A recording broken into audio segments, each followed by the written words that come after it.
दवा है डॉक्टरी सलाह के बिना भी ली जा सकती है या नहीं, क्योंकि भारत में ये देखा गया है कि कई बार लोग सेल्फ मेडिकेशन करने लगते हैं, खुद ही दवा लेने लगते हैं। तो क्या इस दवा के मामले में ऐसा करना खतरनाक हो सकता है?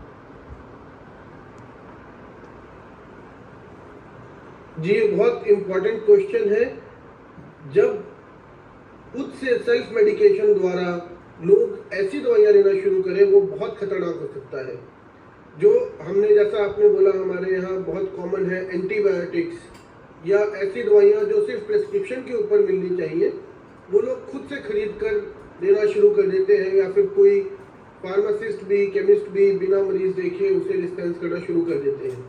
ये एक खतरनाक चीज़ हो सकती है इस दवाई के साथ। इसके कुछ साइड इफ़ेक्ट्स जो हैं वो हमें पता होने चाहिए, और आपके माध्यम से मैं ये बताना चाहूँगा कि थायराइड कैंसर एक ऐसी चीज़ है जिसका इंसिडेंस रैट्स में जब ये दवाई दी गई, चूहों में जब ये दी गई, तो उसके अंदर थायराइड कैंसर का इंसिडेंस बढ़ा। तो इसलिए अगर किसी की फैमिली में थायराइड कैंसर की हिस्ट्री है, या किसी को multiple endocrine neoplasia MEN syndrome नाम की दिक्कत है, तो उनको ये दवा नहीं लेनी चाहिए। दूसरी चीज़, पैंक्रेटाइटिस, पैंक्रियाज में सूजन एक लाइफ थ्रेटनिंग कंडीशन होती है, वो भी, उसका रिस्क भी इस दवा से बढ़ जाता है।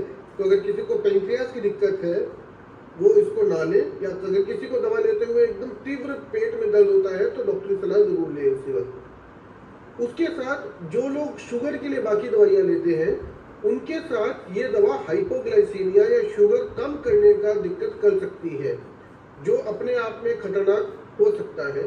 तो इसलिए बाकी दवाइयों के साथ इसके रिएक्शन को समझना बहुत ज़रूरी है, उसके अनुसार इसे लेना ज़रूरी है। कुछ लोगों में गैस्ट्रोपेरेसिस की रिपोर्ट भी इसके साथ आई है, माने जो हमारे स्टमक की मोटिलिटी है, जो हमारे अमाशय की मोटिलिटी है, उसका जो चलाव है, उसके ऊपर दवा की वजह से इफेक्ट पड़ा है और उसका चलाव कम हुआ है। तो उससे नोजिया और उसके अलावा पेट की दिक्कतें, गैस बनना, इस टाइप की दिक्कत काफ़ी सारे लोगों में देखी गई है। तो इसलिए इसको डॉक्टरी सलाह के अनुसार ही लेना ज़रूरी है। उसी हिसाब से इसे लेना चाहिए कि ये आपको पॉजिटिव इफेक्ट दे और साइड इफेक्ट कम से कम हो। और ये कोई मैजिक पिल नहीं है, ये कोई मैजिक बुलेट नहीं है कि आज आप मोटे हैं, आज आप पतला होना चाहते हैं, आज आपने ये दवाई लेनी शुरू कर दी और कुछ महीने में आप पतले हो गए और आपको कोई साइड इफेक्ट नहीं हुआ। ऐसा नहीं है। ऐसी बहुत सारी दवाइयाँ पिछले 20 से 30 साल में हमारे साइंस में आई है, और कई सारी उनमें से विड्रॉ भी करनी पड़ी, कई साल बाद विड्रॉ करनी पड़ी बिकॉज ऑफ साइड इफेक्ट्स। तो इसको बड़े ध्यान से लेने की ज़रूरत है। बहुत बहुत शुक्रिया डॉक्टर विवेक बिंदल, विस्तार से हमें ये खास जानकारियाँ देने।